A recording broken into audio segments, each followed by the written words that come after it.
friends of Israel and friends of Palestine and friends of the world. I want to share this incident with you. Israel and Palestinians, Israelis and the Palestinians have been there for the last 64 years. When the leadership of Israel addresses the other people, they address them as the Palestinians. And when the Palestinians address the other, they address them as Israelis. So they're talking between Israelis and Palestinians. They exist. No need to acknowledge, no need to drop them from the heavens. They are there. They've been there. So what is the problem in acknowledging it or recognizing it at the United Nations? All they have to do is let the world know that the Palestinians exist as they have been talking, and vote for yes.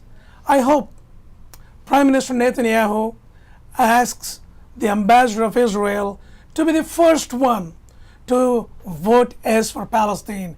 It will open up whole new doors of cooperation, acknowledgement, recognition. It will open the goodwill. It will nurture the goodwill.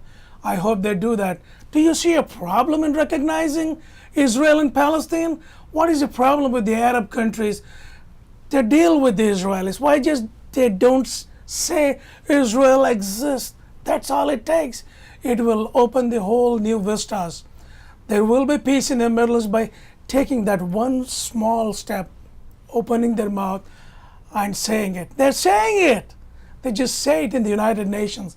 It will put an end to the conflict. It will be the small step, but leading to the bigger giant step of peace in the Middle East. Thank you.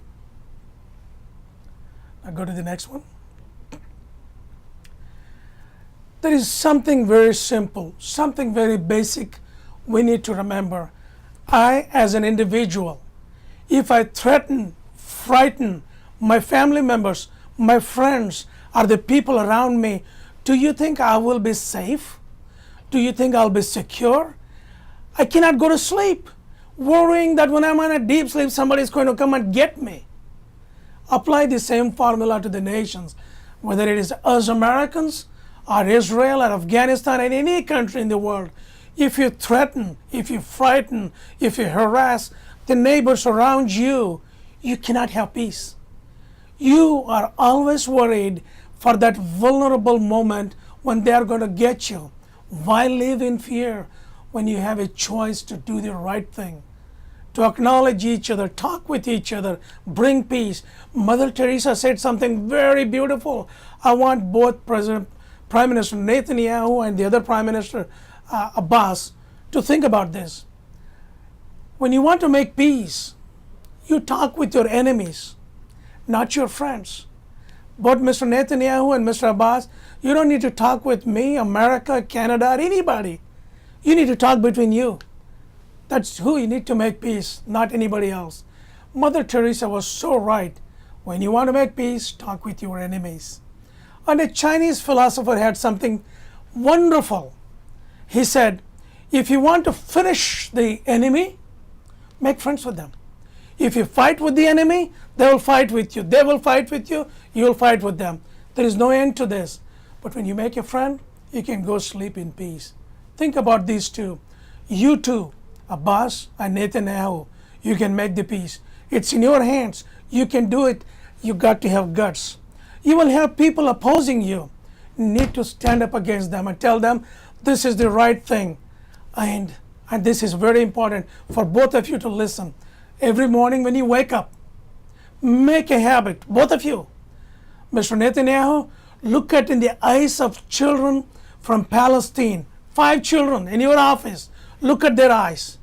And look at the eyes of 5 Palestinian Israeli children and ask yourselves, when they grow up, are they going to live in peace? Am I a criminal to give them hassles, make their life difficult? Don't think you're a criminal. Think of yourselves as a peacemaker. Imagine, dream, promise those children that you are going to work hard to give them peace, a good, prosperous life. Abbas, same thing to you, sir. Look up 5 Israeli children, 5 Palestinian children.